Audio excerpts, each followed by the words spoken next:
Mes chers Power Boosters, j'espère que vous vous portez bien, le ventre alourdi par les milliers de calories ingurgitées en famille. Le nouvel an sera l'occasion d'enflammer le dance floor entre amis et de finir ensemble la flûte à la main face à vos épisodes favoris de votre émission favorite, Power Boost.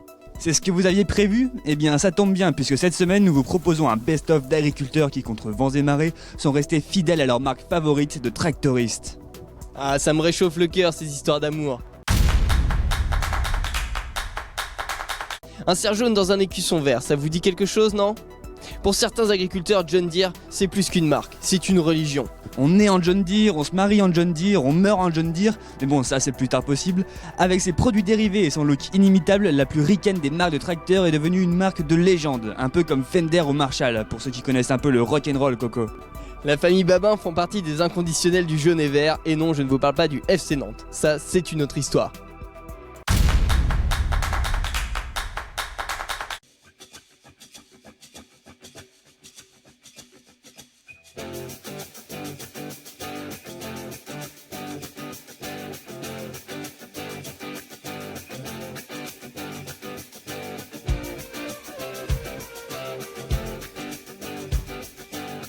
Aymeric Babin, c'est vrai qu'ici en Saintonge, au printemps, on peut avoir des problèmes de portance des sols ? Tout à fait. Alors, on est quand même dans une région où on a des sols qui sont assez fragiles, il faut y faire attention. On a également des pluviométries importantes au printemps, donc on intervient souvent limite sol humide. Donc il nous faut un bon équipement pour réaliser ces travaux. Alors c'est pour ça que vous avez choisi des jumelages, mais le problème du jumelage, c'est le gabarit. Tout à fait. Alors, sur les routes aujourd'hui, jusqu'à 4,50 m, on a le droit de rouler avec un tracteur agricole. En dessous de 3,50 m, on est avec un gabarit routier où on n'a pas besoin de véhicule pilote, ce qui nous évite quand même une personne monopolisée en permanence pour ça. Et de se faire également bien voir sur la route par les gens, c'est pas plus mal.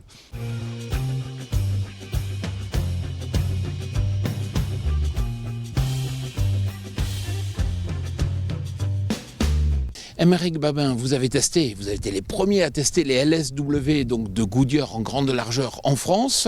C'est aussi une alternative au jumelage ? Alors, il y a plusieurs facteurs. C'est un problème de gabarit, effectivement, et également de pouvoir utiliser ces roues sur d'autres outils qui sont déjà, eux, au gabarit routier de 3 mètres. Donc, on a besoin de personne devant pour se déplacer et de pouvoir continuer à se déplacer tout seul sur les routes.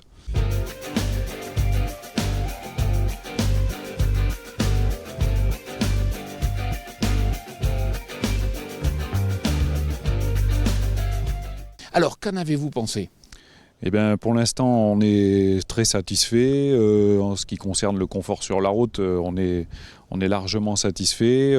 Au champ, on a également une bonne portance et on retrouve quasiment la portance de notre jumelage, mais sans les inconvénients. Côté traction, c'est pareil. On a aujourd'hui les pneumatiques qui permettent de passer la puissance du tracteur au sol et d'avoir un résultat satisfaisant.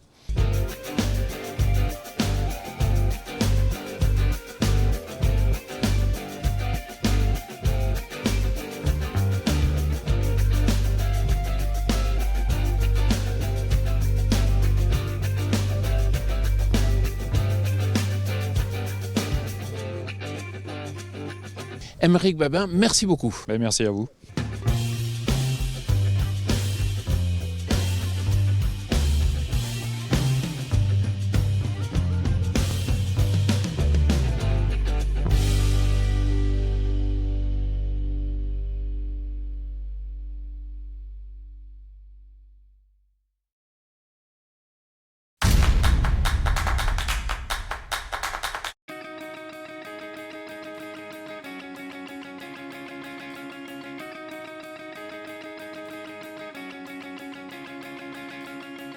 Bon, alors à présent, on va aller retrouver Monsieur Babin père et vous allez voir, il a quelques tracteurs de légende à vous faire découvrir.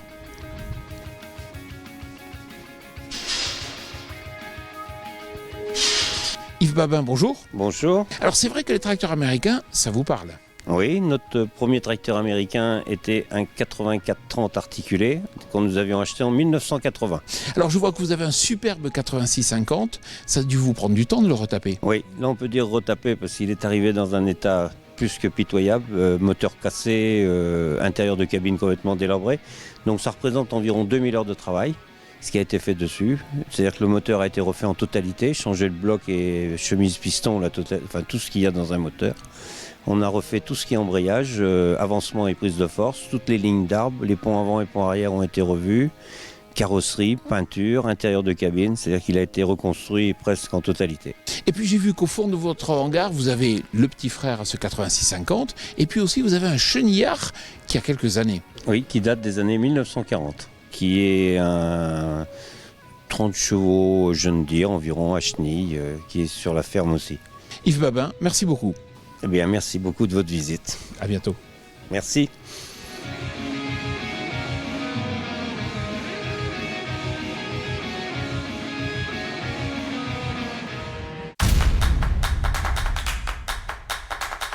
Il y en a qui tous les ans changent de mari ou de femme pour les plus libérés. Il y en a qui tous les ans changent de métier pour les plus indécis. Il y en a qui tous les ans changent de t-shirt pour les plus crados. Et il y en a qui tous les ans changent de quad track. Et ça c'est pour les plus fans du Rouge et Noir. Et on ne parle ni de Stendhal, ni du Stade Rennais. Foutez-nous la paix 2 minutes avec le football, mais bien de la marque américaine Casi H. Ces tracteurs jouissent d'une très bonne réputation et certains les qualifient même d'increvables. C'est sans doute ce que pensent les entrepreneurs danois de First Farms, installés en Slovaquie, qui, selon leur dire, changent de quad-track tous les ans. Si ça ce n'est pas un cri d'amour.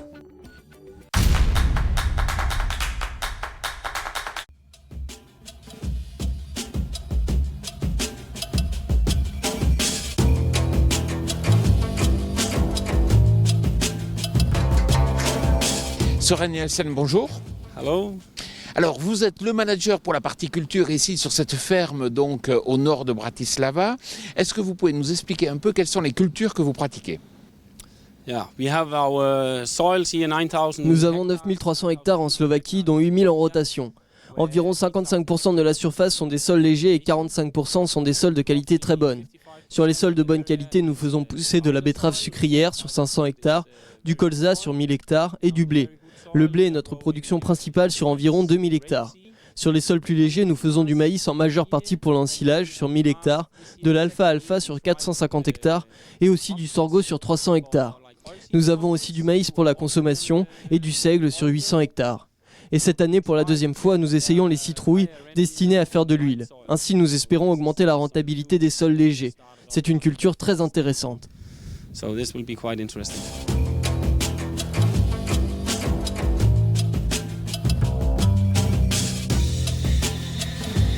Pourriez-vous nous décrire le parc de matériel? Yeah, we have for all the soil. Pour tout ce qui concerne la préparation des sols, nous avons 2 quad-track Casi H utilisés pour tous les travaux lourds. Nous avons également 13 tracteurs John Deere pour les autres opérations. Nous avons aussi des tracteurs plus petits pour les travaux légers, environ une vingtaine en tout. Tous les gros tracteurs au-dessus de 150 chevaux travaillent environ 2000 heures par an. Pour les quad-tracks, c'est la même chose et nous les changeons tous les 2 ans. Habituellement, nous avons un nouveau quad-track chaque année car c'est notre machine clé et nous avons besoin d'être vraiment sûrs qu'elle fonctionne bien. Sinon, nous avons 2 moissonneuses-batteuses classe Lexion 170 et une Jaguar. Nous les changeons un peu moins souvent que les quad-tracks, mais régulièrement tout de même, car c'est important que dès que le temps est adapté, nous soyons tout de suite prêts à partir au champ. Pendant la période de récolte, nous faisons aussi appel à des entreprises. Par exemple, cet après-midi, nous allons avoir 13 moissonneuses-batteuses dans les champs pour finir la récolte d'ici 2 jours. Également, quand nous faisons l'ensilage de l'alfa-alpha et du maïs, on a besoin de faire appel à des entreprises qui nous amènent une Jaguar en plus pour nous aider, car nous devons être sûrs d'avoir une production de qualité pour nourrir nos 2500 vaches laitières. What we feed to the cows, that it's just right.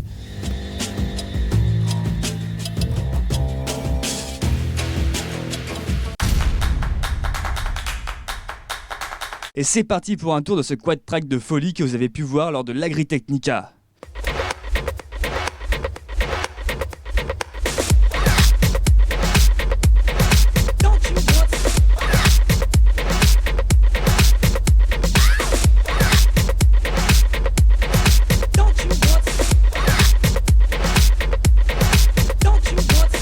Attention événement, sortez la chartreuse de sous l'oreiller, le nouveau quad-track est arrivé.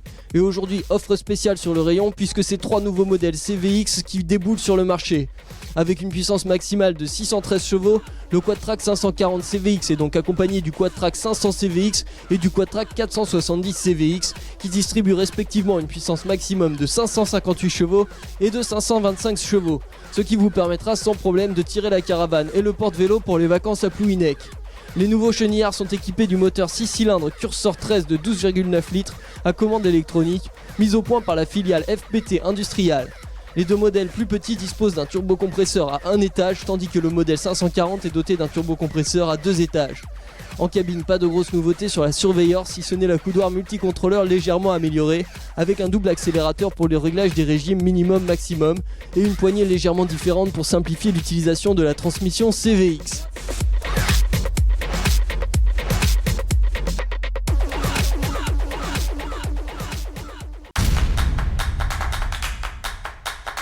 Bon, je sais, vous allez me dire qu'on est des vendus, mais je sais aussi que vous êtes tous fans et il y a de quoi. Depuis quelques temps, Fendt multiplie les sorties tonitruantes et ça marche plutôt pas mal puisque la liste des fidèles à la marque vert foncé s'élargit. Enfin, vert foncé, pas tant que ça. Vous connaissez bien sûr les Black Beauty, mais ce n'est pas la seule robe que les tracteurs allemands aiment enfiler. La preuve, début 2017, nous vous avions présenté l'ETA allemande Benedict équipée en full Fendt. Et ce n'est pas tout puisque leur flotte est entièrement customisée aux couleurs de l'entreprise. Et le moins qu'on puisse dire, c'est que ça ne passe pas inaperçu. Une façon de mêler leur passion pour la marque avec une campagne de com plutôt efficace.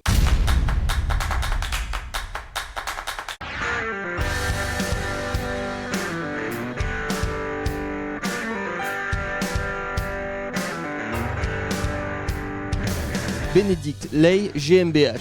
Ce nom vous dit quelque chose ? Sans doute pas, et c'est normal, puisqu'il m'a fallu aller jusqu'en Bavière, la région du Bretzel, pour dénicher cette entreprise de travaux en tout genre. Les activités de l'entreprise, qui compte aujourd'hui 45 employés, vont en effet de l'agricole aux travaux publics, en passant par l'environnement et le déneigement. Le point fort de l'entreprise, d'après son directeur Benedict Ley, c'est de pouvoir s'adapter à toutes les situations, et notamment aux conditions difficiles, comme les terrains très humides ou les chantiers en haute altitude.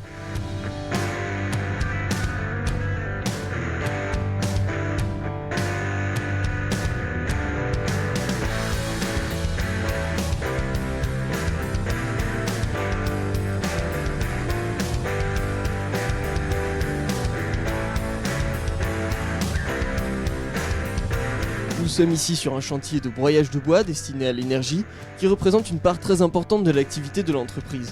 D'ailleurs, celle-ci s'occupe également de la logistique, du transport et de la vente des copeaux aux industries. Depuis 2011, l'entreprise travaille avec 8 tracteurs Fendt, et le moins qu'on puisse dire, c'est qu'ils sont mis à rude épreuve, puisque chacun d'entre eux travaille entre 1600 et 2000 heures par an. Autre particularité, ces tracteurs ont tous été repeints aux couleurs de l'entreprise. Un bon moyen de faire de la pub, mais qui a un coût puisqu'il faut compter une majoration du prix du tracteur d'environ 3000 €.